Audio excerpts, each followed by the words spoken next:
पुनीत शर्मा जी हैं, जोधपुर राजस्थान से। पुनीत जी, आपने प्रश्न पूछा है कि ग्रहण काल में जप पाठ किस प्रकार के शास्त्रों का अध्ययन करना चाहिए या नहीं करना चाहिए, कौन से कार्य करने चाहिए और कौन से नहीं, कृपया मार्गदर्शन करें। पुनीत जी, ग्रहण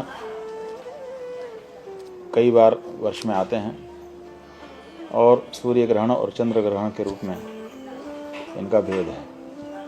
अभी वर्तमान में जो सामने इसी महीने की अमावस्या तिथि को जो ग्रहण आने वाला है वो सूर्य ग्रहण है, और आप जानते ही हैं कि ये सूर्य ग्रहण प्रातः 9:00 कुछ मिनट से 3:00 कुछ मिनट तक भारत में देखा जाएगा। इसमें से भी ये पूरे भारत का मान बताया गया। जहां आप हैं वहां लगभग 4 घंटे का, इसी के बीच का 4 घंटे का अंतराल है, क्योंकि ये 6 घंटा लगभग हो रहा है। इसमें से 4 घंटे के अंतराल में हर जगह पर दिखाई देगा। तो पहली बात तो ये कि आप जहाँ पर हैं वहीं से वहाँ के लोकल टाइम के अनुसार आप देख लीजिए कि आपके यहाँ ग्रहण कब शुरू होगा, स्पर्श, और कब उसका मोक्ष होगा। तो उतनी देर तक ग्रहण काल माना जाता है धर्मशास्त्र की दृष्टि से। ये बताया गया है कि सूर्य ग्रहण में 12 घंटे पहले से ही ग्रहण का सूतक लग जाता है। सूतक में खाना पीना, यहाँ तक कि स्नान और दान भी वर्जित रहता है, इसलिए सूतक के समय में ये नहीं किया जा सकता। तो अगर सवेरे आप मान लीजिए कि आप जहाँ हैं वहाँ पर 10 बजे से अगर ग्रहण लगता है सवेरे, तो रात 10 बजे से ही सूतक शुरू हो जाएगा। तो उसके बाद कुछ खाना पीना नहीं। हालांकि इसमें छूट दी गई है। ये कहा गया है कि सूर्य ग्रहे तो नाशनीयात पूर्वम याम चतुष्टयम, चंद्र ग्रहे तो यामान स्त्रीन, बाल वृद्धा तुरैर्विना। माने सूर्य ग्रहण में 4 पहर पहले से सूतक लगता है, खाना पीना छोड़ना चाहिए। चंद्र ग्रहण में 3 प्रहर के पहले, माने 9 घंटे। तो अभी सूर्य ग्रहण है तो 12 घंटे पहले से हमको ये छोड़ देना है। बहुत कठिनाई नहीं है, क्योंकि रात का समय है। रात को भोजन के बाद अधिकतर लोग सो ही जाते हैं।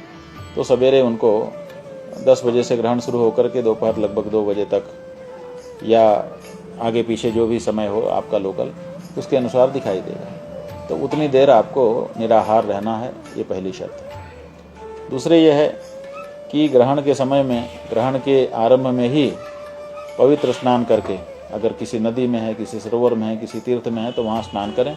स्नान करके किसी पवित्र स्थान में बैठ करके, अगर वो नदी का तट है तो सबसे उत्तम है, सरोवर है, कोई मंदिर है, मठ है, या कोई धार्मिक स्थान है, और नहीं तो अपना पूजा घर, वहाँ पर बैठ करके आप अपने गुरु के द्वारा दिए गए मंत्र का जप शुरू करें। ग्रहण काल जब से शुरू होता है वहाँ से स्नान करके आपको जप के लिए बैठ जाना है, और जब आपके लोकल समय में जो भी समय है मोक्ष का, उस मोक्ष के समय तक लगातार जप करते रहना है। अगर ये निरंतर जप किया जाता है तो ये बताया गया है कि 1 पुरस्चरण का फल होता है। कोई तो कहते हैं कि 1 पुरस्चरण नहीं बल्कि अनंत गुना फल हो जाता है। तो यही करनी है। अगर बाल वृद्ध और आतुर नहीं हैं आप, तो आपको सूतक का पालन करना चाहिए। सूतक में न तो भोजन होता, न तो देव पूजा होती, देवता के मंदिर भी बंद कर दिए जाते हैं, देवता की मूर्तियों का स्पर्श नहीं किया जाता है, भोग नहीं लगाया जाता है।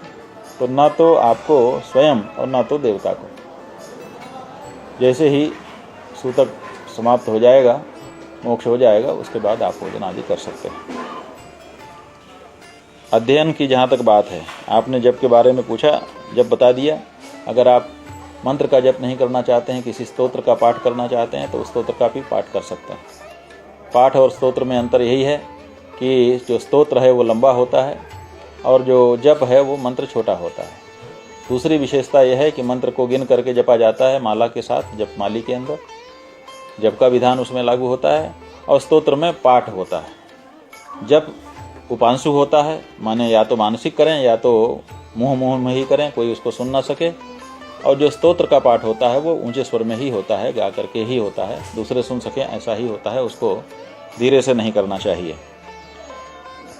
और शास्त्रों का अध्ययन की जहाँ तक बात है तो ऐसा कुछ नहीं बताया गया है कि इस समय किसी शास्त्र विशेष का किसी गुरु से अध्ययन करें।